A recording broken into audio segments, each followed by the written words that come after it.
Hi, and in this video I'm going to do a math walkthrough on the Cambridge IGCSE Paper 1 58011. Question 1 wants us to write 3/4 as a decimal. Knowing that a decimal can be expressed as a fraction with its denominator being an order of 10, 3/4 is equal to 75/100 and a decimal of 0.75. Question 2. Work out 120 as a percent of $16. This is a question of some part of the whole. By making 120 the numerator and $16 as the denominator and multiplying this by 100%, you will get 7.5%. Question 3. Factorize the expression. You can do this by pulling out the common factor within the expression. Question 4. A bag contains green balls and red balls only. A ball is taken at random from the bag. The probability of taking a green ball is 0.38. Write down the probability of taking a red ball. I am noting here that the probability of taking a green ball is 0.38. With the bag containing green balls and red balls only, the probability of taking a red ball is therefore the remaining probability. What now is the probability of taking a blue ball? The bag does not contain any blue balls, so the probability of taking a blue ball is 0. Question 5a. On Monday, the temperature at midday is 4 degrees Celsius, and the temperature at midnight is minus 3 degrees Celsius. Work out the difference between these two temperatures. When dealing with both positive and negative integers, the difference is 4 minus 3, which in essence is 4 plus 3, which equals 7. Question 5b. On Wednesday, the temperature at midday is minus 1 degree Celsius. By 7 p.m., the temperature has fallen by 4 degrees Celsius. Work out the temperature at 7 p.m. The temperature at 7 p.m. is minus 1, being lowered by another 4, which takes us to minus 5. Question 6. The volume of a cuboid is 180 centimeter cube. The base is a square of side length 6 cm. Calculate the height of this cuboid. The height is simply its volume divided by its area, which gets us to 5 cm. Question 7. Write 640,000 in standard form. We have to first move the decimal point 5 positions to its left to obtain 6.4. Therefore, we have to multiply 6.4 by 10 to the order of 5. Next, write 0.0006 in standard form. Here, we have to move the decimal point by 4 positions to its right. Therefore, the answer is 6 times 10 to the power of minus 4. Question 8. Work out the given matrix expression. Here, the solution is obtained by subtracting the upper and lower portions of the matrix independently. Next, work out the expression on 8b. In this case, you will multiply the upper and lower portion of the matrix with 6. Question 9. Azif and Ben share $2,100 in the ratio of 3 to 7. Work out how much Azif receives. Another question in relation to some part of the whole, with Azif's portion being some part and 3 plus 10 as the total portion. This being multiplied by $2,100 will give us the solution $630. Question 10. The length of a truck L meters is 8.2 meters when correct to 1 decimal place. Complete this statement about the value of L. Here, you apply what you know about rounding rule. Next, simplify the expression on question 11a. Simplification is done by subtracting the orders for t. Next, simplify the expression on question 11b. In this case, you would multiply the orders shown. Question 12. The diagram shows a right-angled triangle. Calculate the value of x.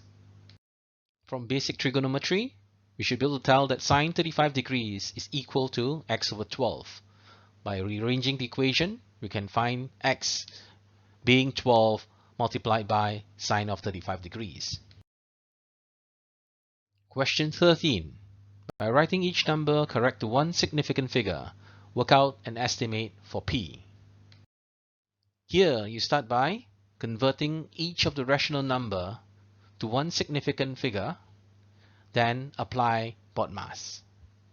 Next, calculate the exact value of p. Here, you must also not forget to apply BODMAS. Question 14. From the list of numbers, write down a multiple of 7. It is the number 28. Next, write down a cube number. It is the number 27. Next, write down a prime number. It can be either 29 or 31. Question 15. Without using a calculator, work out the sum of the two fractions. You start by identifying the lowest common multiple for the denominators of the two fractions. Next, you would scale each fraction in accordance and then sum its numerator. Question 16. These are the first four terms of a sequence. Write down the next term.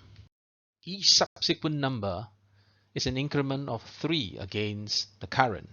Therefore, the next term is 17. Next, find an expression in terms of n for the nth term. For a sequence that's incremented by 3, the expression must contain 3n. However, when n is 1, 3n is just 3. To fulfill the first digit of the sequence, an offset of +2 needs to be added. Question 17. Explain why triangle ABC and triangle PQR are similar. It is because all internal angles for both triangles are the same. Therefore, the second triangle is just a scaled shape of the first triangle. Next, find AC. Here, the ratio of AC to PR should be the same as the ratio of AB to PQ. Question 18. A car travels at a constant speed of 20 meters per second. Work out the time it takes for the car to travel 10 kilometers. Give your answer in minutes and seconds. You want to start by converting 10 kilometers into 10,000 meters and perform the division in accordance. Question 19a. Draw all the lines of symmetry for the double arrow. It has two lines of symmetry. Question 19a2. Draw all the lines of symmetry for the square in a circle. The lines of symmetry would apply to that of a square, which is 4. Question 19b. Write down the name of a quadrilateral that has a rotational symmetry of order 2 and exactly 2 lines of symmetry. It's either a rectangle or a rhombus. Question 20a. Change 3,670 centimeters to meters. It is 36.7. Question 20b. The scale drawing shows the positions of town S and town T. The scale is 1 centimeter, representing 15 kilometers. Find the actual distance between these two towns. In this case, you measure A in centimeters, and the actual distance is actually multiplying A by 15. Next, measure the bearing of town T from town S.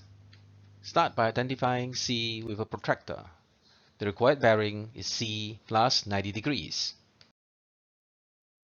Question 21. The travel graph shows Michael's journey from his home to the beach. At what time did he start his journey? From the travel graph, Michael started his journey at the place where I have marked a circle. This is at 8:10. Next, on the journey, he stopped for a rest. Find the distance he was from home when he stopped for a rest. During this time, Michael should be at a fixed distance from his home. The y-axis indicates this at 8 kilometers. Next, for how many minutes did he stop? The x-axis indicates that Michael stopped from 9:20 to 9:50, amounting to 30 minutes. Next, explain how the graph shows that Michael traveled faster before he stopped than after he stopped. The gradient of the travel graph represents the speed. This is evident that the gradient is steeper when Michael traveled before he stopped. Question 22. The diagram shows a point P and a line L. Write down the coordinates of point P. The coordinates is purely a matchup of where it is against the x-axis and the y-axis respectively.